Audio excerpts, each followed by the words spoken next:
정청래 민주당 신임 대표죠. 내란에 대한 사과 없이는 악수가 없다. 이제 초강성 여당의 시대가 열린 것 같습니다. 그런데 정청래 신임 대표가 오늘 아침 통상적인 행보로 서울 현충원을 참배했는데요. 그런데 이런 모습을 연출했습니다.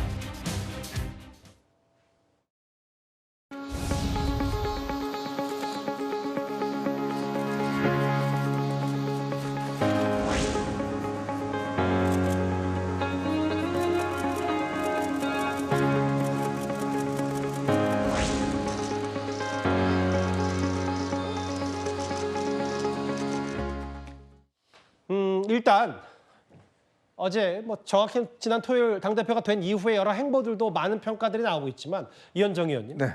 김대중 전 대통령 묘역 참배 말고는 다른 전직 대통령 묘역은 찾지 않았습니다. 여러 의미가 있겠죠? 참 옹졸하고 편협하다는 생각을 지울 수가 없습니다. 그래도 집권 여당의 대표면 단순히 어떤 진영의 대표를 넘어서서 사실은 국민의 어떤 집권 여당의 대표이지 않겠습니까? 예전에 정청래 대표가 예전에 이제 문재인 전 대통령인가요? 그때 할 때 이 당시에 이승만 대통령이나 박정희 대통령 참배할 때 굉장히 비난했던 제가 기억이 납니다. 아마 그것 때문에 본인이 한지 모르겠지만 결국 역대 대통령이 공과 가가 다 있습니다. 또 본인이 좋아하는 대통령이 있고 그렇지 않은 대통령이 있을 겁니다. 그렇지만 이제 여당의 대표라 그러면 이걸 모두 다 포용해서 국민의 어떤 통합과 화합의 차원으로 해야 될 텐데 첫날부터 저렇게 나는 일부 진영의 대표지 전체 대표는 아니다는 그런 의미인 것 같아요. 특히 당대표 되자마자 강선우 의원에게 전화해서 위로하는 거라든지 특히 거기에 따른 보좌관들의 어떤 아예 안중에도 없는 모양입니다. 또 이렇게 묘지 참배하면서 김대중 전 대통령만 참배하고 나머지는 아예 인정하지 않는 태도라든지 그리고 야당을 아예 인정하지 않는 태도라든지 글쎄요. 강한 것은 잘 풀어지기 마련입니다. 지금 이런 행동 자체가 지지층에게는 환호성을 들을지 모르겠지만 그러나 언젠가 국민들에게 불편하게 해줄 거라는 저는 기억을 합니다. 취임 일성부터 오늘까지 행보를 보면 국민의힘 야당을 향한 선전포고다라는 여러 해석 그런 기사 된 제목도 좀 있었고요. 정청래 대표가 악수를 하지 않겠다. 내란에 대한 사과가 없으면 이 말에 대해서 야당도 이렇게 맞불을 놨습니다. 직접 한번 들어보겠습니다. 사과와 반성, 그것이 먼저입니다. 그러지 않고 저는 그들과 악수하지 않을 것입니다. 정청래 위원장하고 저도 개인적으로 악수하고 싶지 않습니다. 네. 민주당의 상당수 의원들과 저도 악수하고 싶지 않습니다. 그러나 합니다.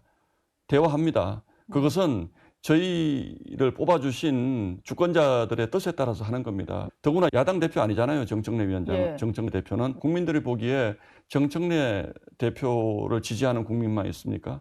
국민과의 전쟁을 선포한 것이라고 저는 생각을 합니다. 나도 악수 안 하고 싶다. 독재 선언이다.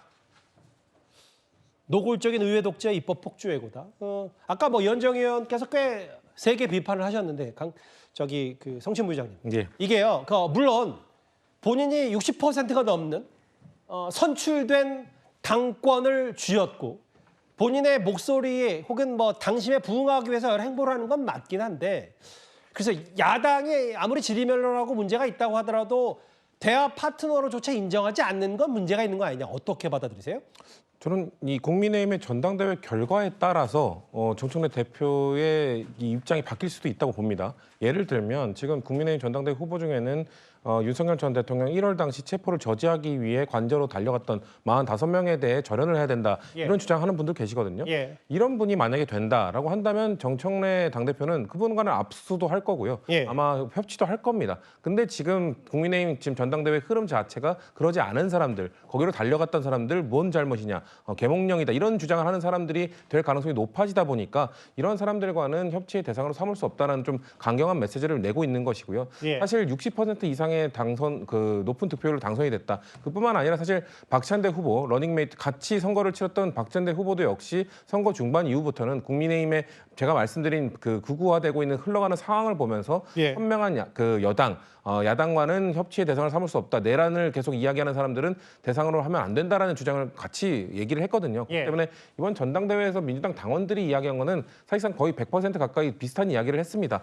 국민의힘이 정말 저렇게 정신을 못 차리면 예. 과연 저들을 협치의 파트너로 인정할 수 있겠느냐라는 얘기를 하고 있는 상황이기 때문에 아직까지는 전 정청래 신임 당대표의 저런 메시지는 경고성 메시지라고 생각합니다만 예. 국민의힘 전당대회 결과에 따라서 정말 경고에 그치지 않고 실행으로 옮길 것인지 아니면 경고에 그치고 협치로 전환할 것인지는 국민의힘이 하기에 달렸다고 전 말씀드리고 싶습니다. 근데 진짜로요? 그게 정청래 대표가 만약에 네. 찬탄파인 뭐 조경태, 안철수 두 의원 중에 대표가 나오면 저는 뭐 아름다운 협치가 될 수 있다. 저 입장 바뀔 거라고 생각합니다. 아, 그래요? 예, 그럼요. 왜냐면은 그럴 명분이 줄어드는 것이죠. 예. 왜냐면 내란에 동조했던 사람들이다라는 명분이었는데, 예. 근데 지금 뭐 조경태 후보나 아니면 안철수 후보는 비상계엄도 잘못됐음을 지적했었고, 예. 탄핵 찬성도 했었고, 예. 탄핵 그 계엄 해제 투표에도 찬성했고 그런 분들이기 때문에 그런 명분이 사라지는 거죠.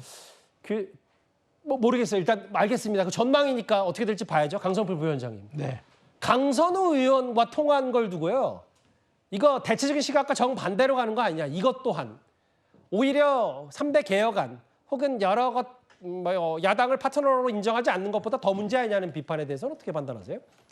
일단 강선우 의원과 통화했다는 거는 사실 동료 의원으로서 어쨌든 장관에 낙마하고 당내에서도 입지가 상당히 좁아져 있기 때문에 예. 당 대표로서 같은 동료 의원으로서 저는 전 안부 전달을 했다고 생각을 하고 그 이상도 그 이하도 아니다라고 저는 생각하고 어쨌든 3대 개혁이라는 것은 본인이 전당대회에 출마해가지고 당원과 국민들께 약속했던 부분인 것이고 예. 이것은 꼭 정청래 개인의 약속인 게 아니라 저희 민주당이 과거 야당 시절부터 해오던 일이기 때문에 이제 속도감 있게 해야 될 추진할 일만 남았다 이렇게 해석하시면 될 것 같습니다. 근데 이제 오늘 김대중 전 대통령 묘역만 참배한 것 말고도요. 윤기찬 부위원장님 추석절에 전광석화처럼 끝내겠다. 검찰개혁특위의 민영배, 언론개혁특위의 최민희, 사법개혁특위의 백혜련. 이 면면을 야당으로서는 어떻게 평가하십니까? 글쎄요, 뭐 일단 제가 보면 세 분 중에 두 분은 특히나 강성인데 그 강성의 의미라는 것이 국민을 생각하는 개혁 방향을 정하는 것이 아니고 일단 저기서 검찰개혁과 언론개혁, 사법개혁 저거 담을 다 허물게 되면 예. 독재예요. 언론도 제4부로서의 어떤 권력을 통제하는 역할을 하잖아요. 그 부분을 벽을 허물겠다는 거고. 그다음에 사법도 마찬가지, 검찰도 마찬가지.